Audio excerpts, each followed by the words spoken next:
pescoço, o que é isso? Você aperta a mão no seu pescoço. Enforcou ela? Enforcou ela e bateu aonde? Então, eu queria que você... Você consegue imaginar até onde pode chegar a maldade humana? Ou saberia responder o porquê de tanta maldade? Com certeza isso é algo muito complexo para termos uma resposta concreta, mas o que é fato é que a maldade existe, e o pior de tudo é que ela vem da nossa própria espécie. É ela que é capaz de cometer as piores atrocidades uns com os outros.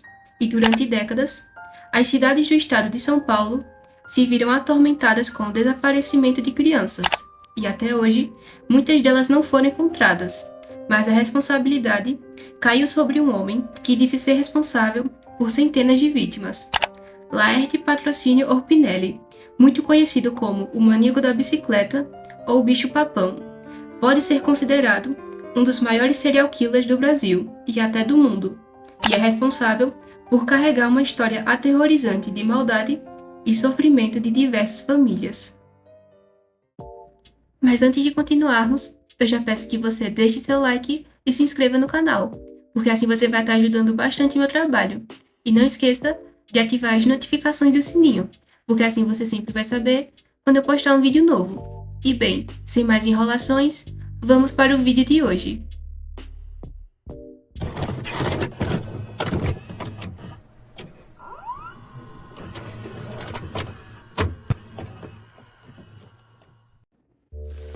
Laerte Patrocínio Orpinelli nasceu na cidade de Araras, em São Paulo, no ano de 1952.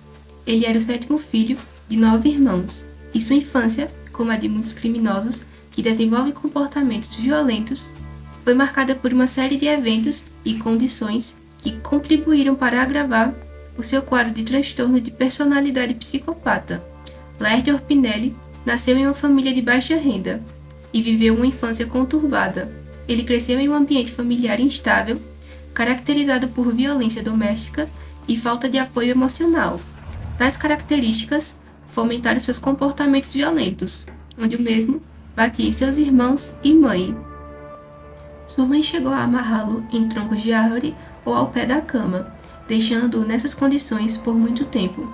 Laerte foi vítima de abusos físicos e emocionais durante sua infância, e acredita-se que esses abusos refletiram em seus crimes futuros.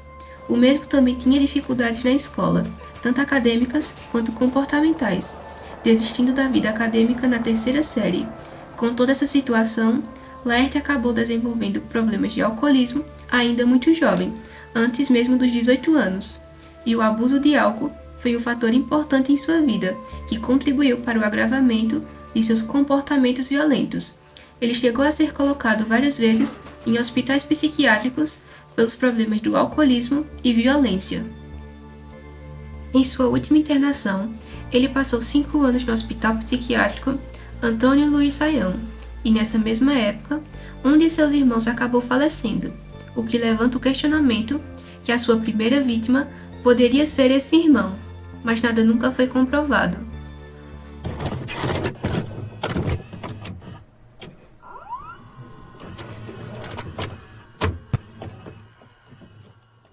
Após a saída desse internamento, Laerte acaba se tornando um andarilho, saindo com uma bicicleta vermelha por várias cidades do interior de São Paulo.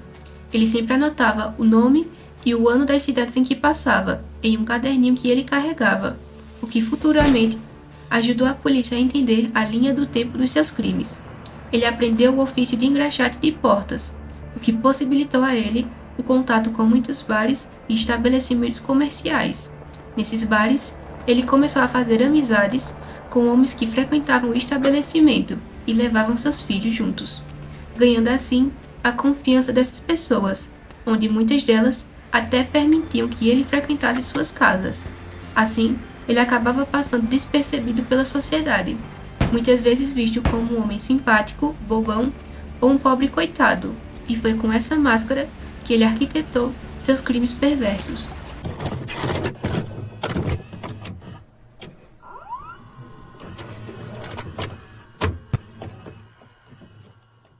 Após construir laços com as vítimas e suas famílias, Laerte acabava induzindo as crianças com doces. Suas vítimas tinham entre 3 e 11 anos de idade, e eles a convencia a acompanhá-lo para que ele pudesse lhes dar mais doces. Assim, ele as levava em sua bicicleta vermelha para uma mata fechada e distante, onde abusava das vítimas e as espancava até a morte, ou as estrangulava, às vezes até o pescoço quebrar. Após isso, ele enterrava o corpo das vítimas em covas rasas ou deixava o corpo escondido entre árvores e colocava ramos de arruda sobre as crianças para espantar o mau cheiro.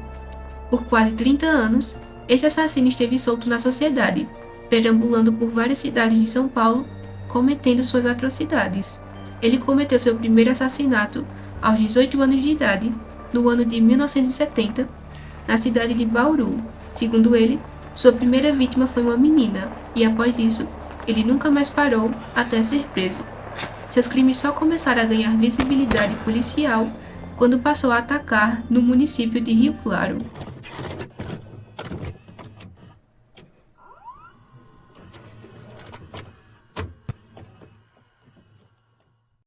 No início da década de 90, Rio Claro ainda se recuperava de outro assassino bárbaro, conhecido como Francisco de Marco, ou Chico Vidraceiro, que foi acusado de matar 4 crianças na década de 80. Por isso, algumas vítimas foram atribuídas a esse criminoso e a polícia achava que o assassino já estava preso. Porém, o desaparecimento das crianças não cessou e foi necessário muito tempo para a identificação do criminoso. Foi em 1998 que a polícia recebeu uma denúncia sobre um indivíduo que atacou 2 menores e acabou mordendo o braço de uma delas. O pai da menina ligou para a polícia, que acabou detendo o suspeito, que era Laerte. Porém, ele acabou sendo liberado, abrindo-se apenas um boletim de ocorrência.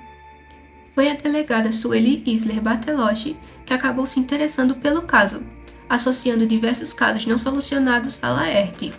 Ela acabou visitando uma ex-namorada dele, chamada Sidney Aparecida Martins, que acabou relatando vários aspectos do suspeito, como a sua agressividade e como ele passava muito tempo fora de casa, ficando agitado e voltando apenas à noite. Outra coisa que também chamou a atenção da delegada foi o fato da residência ser localizada muito próximo do local onde os corpos das crianças foram encontrados. Sidney acabou confessando que na noite anterior, Laerte disse para ela que precisava ir embora, pois a polícia estava atrás dele. Com essas informações, Sueli acabou escrevendo um dossiê para entregar ao delegado que estava responsável pelo caso na época. Porém, ele não levou a sério o que ela dizia, ficando o caso sem solução até 1999, quando ela finalmente assumiu a primeira delegacia de Rio Claro e teve permissão para se dedicar ao caso. Assim, ela pôde relatar as informações obtidas pelos familiares e divulgar o nome e retrato falado a outras delegacias regionais acerca do suspeito. Em 10 de janeiro de 2000, Laerte estava na cidade de Itu, onde passou 3 noites em um albergue que era dedicado para moradores de rua.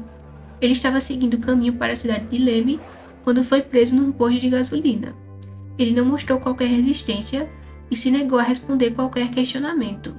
Ele observava constantemente a ação das pessoas que estavam ao redor e de vez em quando chamava os investigadores pelo nome. Assim, a polícia começou a perceber que estavam diante de um criminoso bastante esperto e manipulador. Com a não colaboração de Laerte, a delegada Sueli resolveu levá-lo até o local onde os corpos das vítimas eram encontrados, para ver se ele teria alguma reação, e foi nessa ida que Laerte acabou confessando um de seus assassinatos, quando Romildo Elias, pai do garotinho Anderson de 6 anos, acabou confrontando o assassino, se mostrando extremamente irritado e traído por ter confiado em uma pessoa tão perversa. Chegaram a falar que Laerte acabou confessando o assassinato por ter ficado com pena de Romildo, mas é mais provável que ele tenha feito isso por vaidade, para atormentar Romildo e se mostrar poderoso por ter sido capaz de ver os últimos momentos do menino e ter feito isso por tanto tempo sem gerar desconfianças.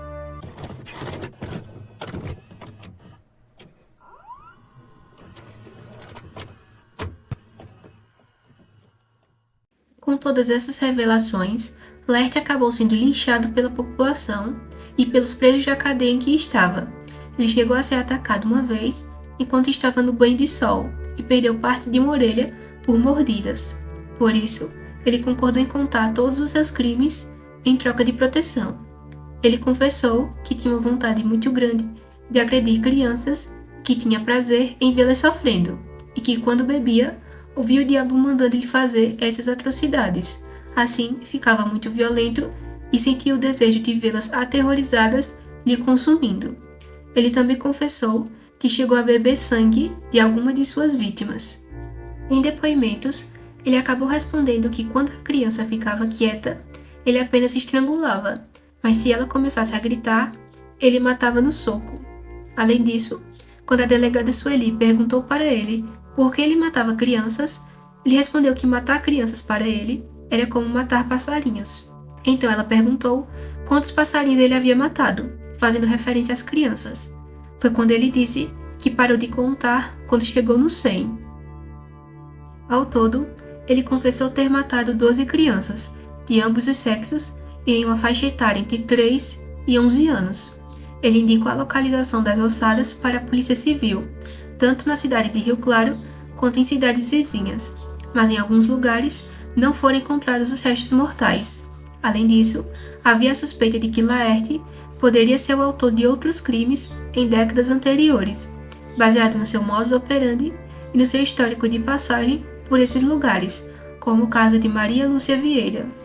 Laerte foi a júri em 2001 e, em 2008, ele foi condenado a penas acumuladas nas cidades onde ocorreram os crimes, totalizando 100 anos de prisão. Porém, em 16 de janeiro de 2013, Laerte acabou falecendo aos 60 anos de idade, por causas naturais, devido ao histórico de diabetes e hipertensão. No fim, ele passou pouco tempo na prisão e teve uma morte tranquila, bem diferente de suas vítimas.